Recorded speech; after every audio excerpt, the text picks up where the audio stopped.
Don't forget to subscribe to my channel for more stories like this. For my 31st birthday, my mother-in-law handed me divorce papers, right there in front of everyone at the restaurant. From all of us, she announced with that smug tone. My husband couldn't resist recording my reaction, probably thinking it would entertain the whole family. I calmly thanked her, signed the papers immediately, and walked out, leaving her completely unaware of what I had already set in motion. Just 3 days before my birthday, I had walked into the kitchen and found Margaret sitting at the table, legal documents spread out in front of her. When she noticed me, she quickly gathered them up and slid them into a decorated birthday envelope. "Just some family paperwork," she said with a peculiar little smile.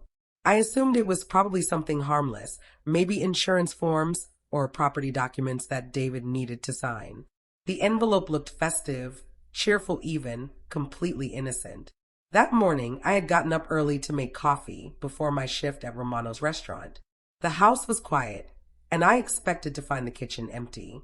Instead, there was Margaret, hunched over official-looking papers, glasses perched on her nose, studying each page with intense focus. She made notes in red ink along the margins, her concentration bordering on predatory. The creak of my footsteps on the hardwood made her look up sharply, and for a brief moment, her expression revealed something I'd never seen before. Not just disapproval or disappointment, but a strange, almost satisfied gleam. The first major family event after our honeymoon was Michael's graduation party, David's cousin, fresh out of law school. That morning, I had spent nearly an hour in front of my closet, trying on outfit after outfit, desperate to blend in with David's accomplished family. Finally, I settled on a simple black dress with pearls, hoping that conservative elegance might win some points with Margaret. From the moment we arrived at the country club, I knew I'd miscalculated. The other women wore designer labels and carried handbags that cost more than my monthly rent. Margaret greeted us with air kisses that never actually touched my cheeks, her perfume strong and luxurious. She immediately steered me toward a group of relatives I had barely met at our wedding, her hand firm on my elbow as if to make sure I couldn't escape. "This is David's wife," she announced to the well-dressed women by the champagne fountain. "She works in the service industry." Those last words landed like a verdict, clinical and dismissive. I watched the reactions shift around me. Aunt Patricia raised her eyebrows in that polite yet pitying way, and Cousin Janet made a sympathetic little noise before asking about my work, her tone already assuming disappointment. Before I could explain that I was a server at Romano's, one of the best Italian restaurants in town, Margaret jumped in smoothly, offering her version. "She's exploring different career paths," she said, as if I were a confused teenager rather than a 29-year-old woman with steady employment and good tips, temporarily working in food service while figuring out her future. The conversation moved on without me, diving into Michael's prestigious law internship, another cousin's promotion, and Emma's engagement to Dr. Patterson. When someone politely inquired about my education, Margaret redirected the topic so seamlessly that I barely registered being erased from my own story until much later that night. I excused myself to the bathroom, needing a moment away from their suffocating judgment. In the hallway, I overheard Margaret through an open door. "We're hoping she'll find something more suitable soon," she said, her voice calm. "David deserves a wife who can properly support their social position." Her words hit me like ice water. To Margaret, I wasn't a person.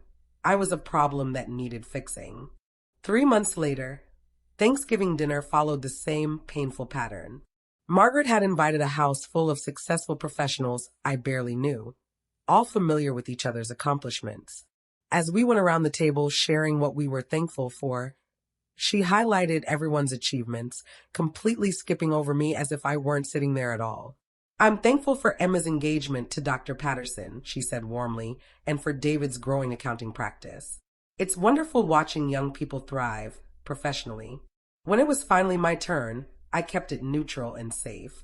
"I'm grateful for family and good health," I said quietly, deliberately avoiding any mention of my job, knowing it would trigger another lecture about my supposedly inadequate career.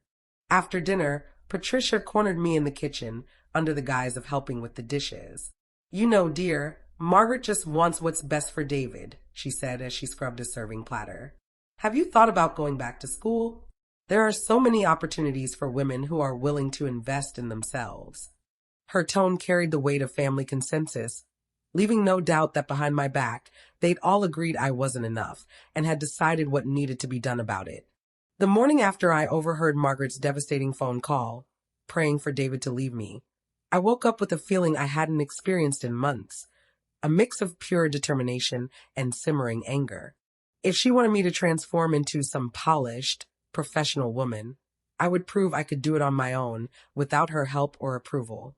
Before sunrise, I was at my laptop creating profiles on every job site I could find. My resume looked embarrassingly bare. A single page listing 3 years at Romano's restaurant, a high school diploma, and scattered part-time customer service experience. The sections for college degrees and professional accomplishments were glaringly empty, like accusations echoing Margaret's voice about qualifications and preparation. I rewrote my job descriptions over and over, trying to make serving tables sound like executive-level experience without technically lying. Managed multiple client relationships simultaneously while maintaining 95% satisfaction ratings. Coordinated complex service delivery under high pressure, time-sensitive conditions. The phrases felt inflated and artificial, but articles promised that strategic wording could bridge experience gaps and trick automated screening systems. Cover letters became an obsession over the next week. I woke at 5 a.m. each morning to craft tailored messages for administrative assistant roles, customer service jobs, and entry-level office positions across 3 counties.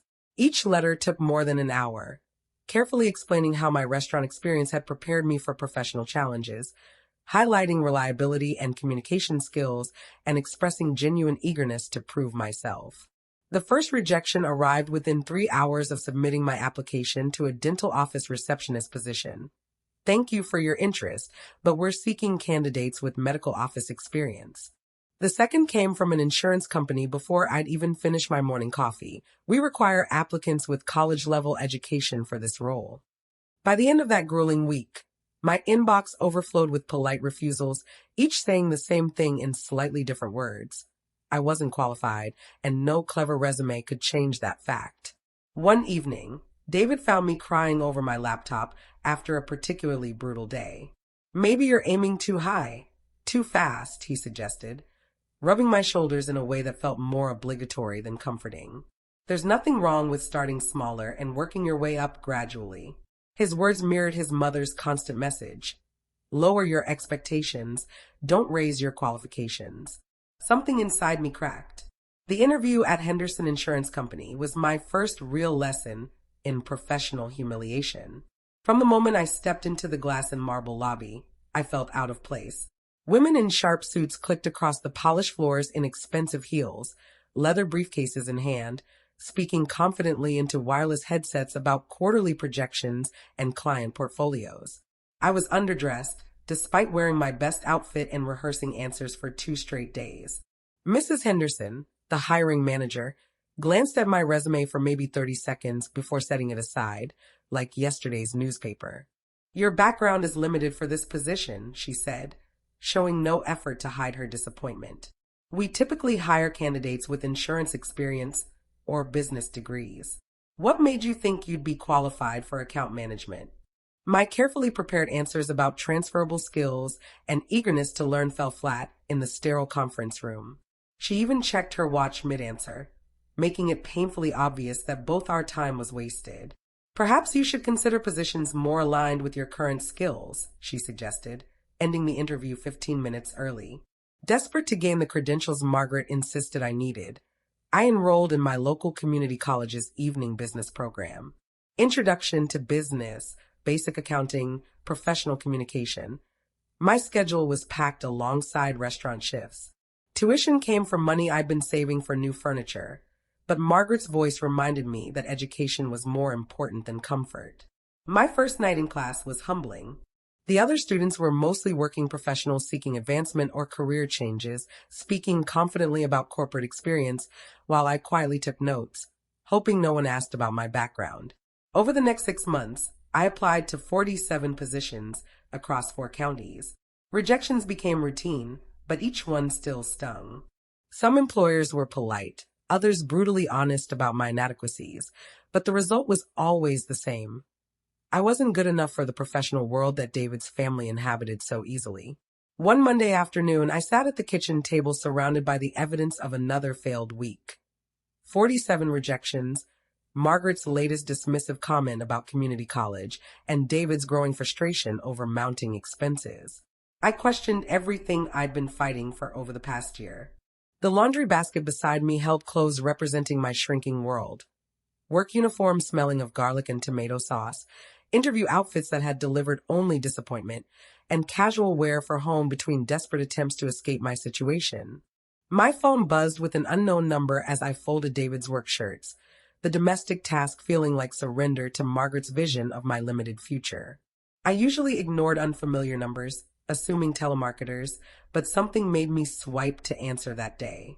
Perhaps I hoped for a miracle, or maybe I was just tired of feeling disconnected from a world that had rejected me so thoroughly. Hello, is this Jennifer speaking? The voice on the other end was professional but warm, lacking the hurried efficiency I had come to expect from business calls. She pronounced my name with deliberate care, as if it truly mattered.